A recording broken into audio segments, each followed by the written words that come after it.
අපි අද බලමු කොහොමද නිවැරදිව ෂටල් එකට බොබින් එක දාගන්නේ කියලා.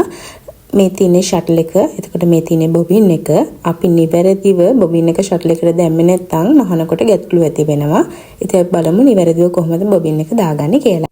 අපි නූල් පුරවපු බොබින් එක මේ විදිහට වම් අතට ගත්තම නූල දකුණු අතින් අල්ලගත්තම නූල බොබින් එක උඩින් එනවා නම් මේ ආකාරයෙන් ඒක නිවැරදි. ඒ කියන්නේ බොබින් එකේ තියෙන්නේ නිවැරදි පැත්ත.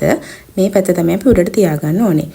වම් අතින් බොබින් එක අරගත්තම නූල බොබින් එකට යටින් එනවා නම් ඒක වැරදි.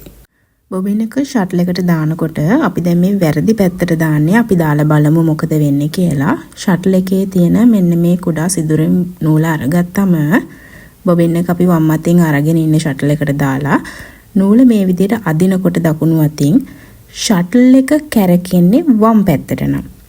ෂටල් එක කැරකෙන්නේ වම් පැත්තට නම් ඒක වැරදි. අපි දැන් නිවැරදිව දාගෙන බලමු.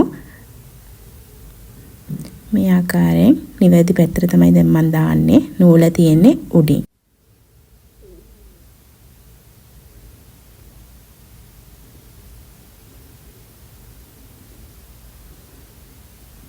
මෙන්න මේ විදිහට නැවත සිදුරෙන් දාගත්තම නූල අදිනකොට බොබින් එක කැරකෙන්නේ දකුණු පැත්තට නම්. ඒ කියන්නේ ඔරලෝසු කටුව කැරකෙන පැත්තට නම් කැරකෙන්නේ ඒක හරි. ඒ වගේම තමයි මේ විදිහට නූලෙන් අල්ලලා ෂටල් එක බොබින් එක තියෙන ෂටල් එක මෙහෙම ඇල්ලුවම නූල බුරුලට වගේ වැටෙන්නේ නැතිනම් ඔයගේ නූල හරියට දාගෙන තියෙනවා.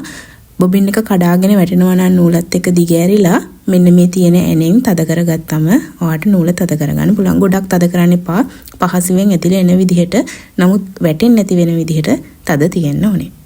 එහෙනම් ඔයාටත් මෙහෙන් නැති ගැටලු ආව නම් බොබින් එක මෙන්න මේ විදිහට දාලා බලන්න. ගිහින් එන්නම්.